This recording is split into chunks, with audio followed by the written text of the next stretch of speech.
Abad kedua ada dua kondisi yang melahirkan keuskupan di Roma. Pertama, kebingungan tentang ritual. Jadi pada abad pertama sampai dengan awal abad kedua, gereja di Roma menurut Emondavi itu setiap minggu itu merayakan Paskah. Setiap minggu itu merayakan Paskah, dan dia sebut Emondavi sebut itu sebagai naif congregation. Naif congregation. Naif congregation. Jadi sampai pada abad kedua, gereja di Roma itu masih disebut oleh Emondavi sebagai naif congregation, jemaat yang naif. Jemaat yang naif. Jemaat yang naif. Jemaat yang naif. Mereka tidak tahu, mereka tidak punya penanggalan yang resmi setiap tahun mengenai kapan Paskah itu dijalankan. Tidak punya.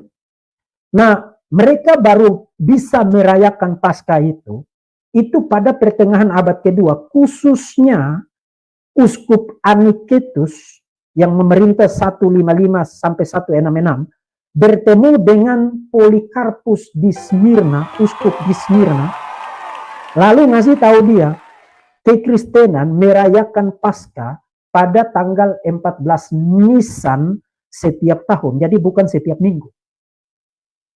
Jadi ada pembahasan menarik sih yang paling menohok juga ya. Nah, kan tadi Deki bilang ya bahwa karena kebingungan gereja Roma yang merayakan Paskah tiap seminggu sekali, makanya Emondavi mengatakan gereja Roma itu adalah jemaat yang naif. Saya cari di bukunya, di buku berjudul Saints and Sinners, A History of Popes Emondavi.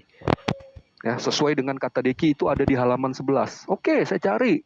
Bukunya tersedia bebas ya di internet. Kita nggak perlu beli buku bajakan, beli buku fotokopian kayak Deki Gadas. Kita langsung lihat teksnya apa yang ditulis di situ ya. Saya bacakan dulu dalam bahasa Inggrisnya nih. By the early 2nd century, for example, the churches in Asia Minor had begun to keep the date of the Jewish Passover. Ya. Pada awal abad kedua, misalnya, gereja-gereja di Asia Kecil mulai merayakan Paskah Yahudi. 14 Nisan as a celebration of Easter, whether or not it fell on Sunday.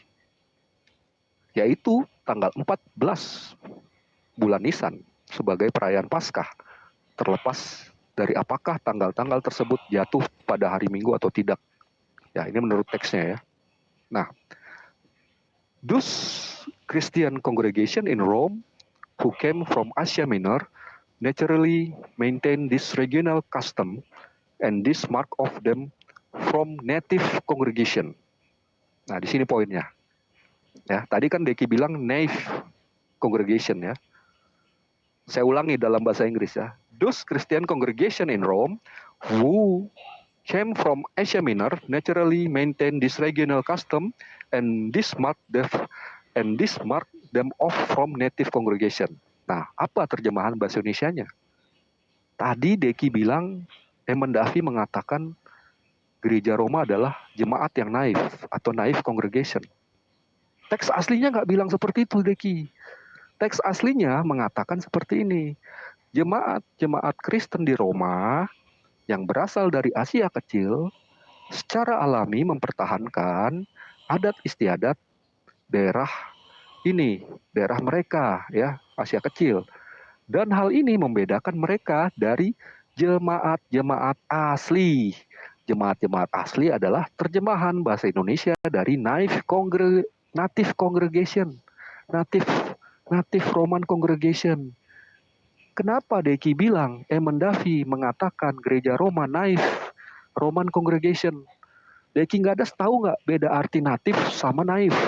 Tolong jelaskan saya.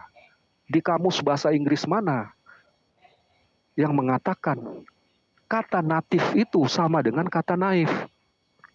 Apalagi sampai Deki sendiri memfitnah penulis buku. Ya, Deki Gadas ini sedang memfitnah penulis buku, mengatakan ya, penulis buku yang dia pakai ini, Emondavi, menulis bahwa gereja Roma adalah jemaat yang naif atau naif congregation. Padahal teks asli bukunya itu nggak menulis kata naif, tapi native. Tahu nggak bedanya? Ada yang bisa bantu saya nggak menjelaskan perbedaan kata natif dengan naif? Ini kan strawman falasi. Penulis bukunya nulis apa? Dekinya bilangnya bilang apa? Ini antara Deki yang bodoh atau Deki sedang berbohong sampai memfitnah penulis bukunya sendiri. Nggak ada unsur ejekan di situ.